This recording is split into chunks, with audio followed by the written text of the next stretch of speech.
What's up? I'm Logan Mills, and this video is going to be on how the wind is your friend 90% of the time. Let's get into it.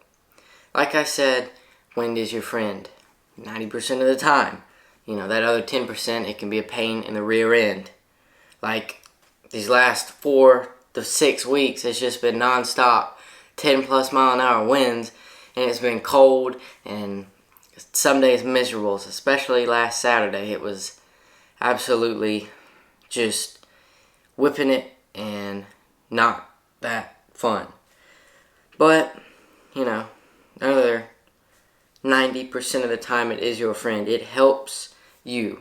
The 8 to 10 miles an hour is that special range where it helps push plankton, which in turn pushes bait fish, which also in turn pushes your bass, target species. Plankton are small little, I don't know that they're microorganisms, but they're tiny little organisms that your shad, your herring, these other type of bait fish, they follow. So you have your plankton that's being pushed by the wind, then your bait fish, your shad, threadfin, herring, wherever you live, different types of shad, but they follow that plankton because it's easy to get to, because if it gets pushed up back in a cove, it can't go nowhere. The fish eat it, the little shad, they'll go up there and eat it, and in turn that helps it helps kind of put bass in a funnel area, because you got in the back of a cove, you got your plankton and your shad, which they're feeding, and if they're in like a U-shaped cove and your shad and plankton are back here, bass have to come in. They don't have to do nothing. They sit there and feed up. So it's not that hard. And that, that's when you can catch fish. When those bass are pushed up back in that cove, moving baits, shad imitating baits. You can catch a lot of fish doing it. We've had days where we've caught, over 20 bass just from doing that, because there's so many of them, because it's such an easy meal for the bass. But zero wind and 15 plus mile an hour wind can negatively affect the fish and your fishing. 0 mile an hour winds is tough. If it's summertime, it's 90 degrees, it's hot, and no wind, it's just calm, whatnot, no clouds, it can be tough.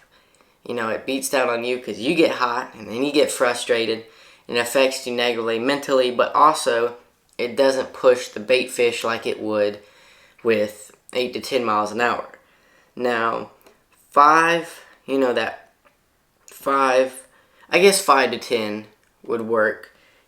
Just, you don't want 15 plus. That is too much wind. It pushes, it's not that it doesn't, it pushes the bait fish and whatnot, but it just kind of, it's hard. It makes the water choppy. It makes it miserable, especially if it's in the wintertime and it's cold. And if it's non-stop, like the last 6 weeks it's been, you get sick and tired of it, and it's hard to fish it sometimes. And then you get your 20 plus mile an hour winds, and that's when it really gets bad, because that's when your lake advisory comes out. So always be safe, and not be stupid. When it's 20 miles an hour, don't go 70 miles an hour on the lake. That's not very smart. But another thing that wind can affect is bait casters. Spinning rods, not as much. Casting into the wind is a big part. But before they do that, I want to take a minute and say thank you for watching. And, if you don't mind, please hit the like button and subscribe. It'd help a lot. Help out a lot. And thank you. Like I was saying, it can hurt.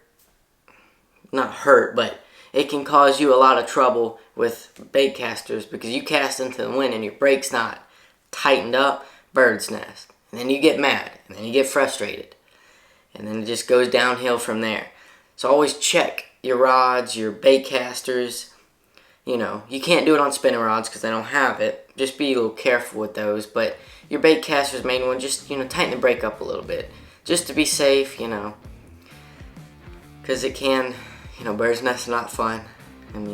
Especially if you're fishing 15 mile an hour winds and it's cold, it's miserable, you got a bird's nest, you're sitting there trying to fight it out, or get it out with numb fingers.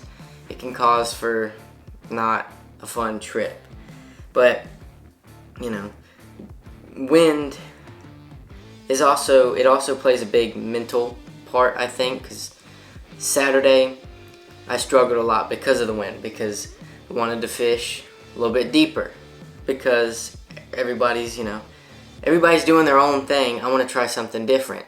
It worked for us in the last week, but it didn't work. It's too much wind, and it's taking a toll mentally, because it's like I wanted to do this because I know we could catch fish doing this, but there's too much wind to do it.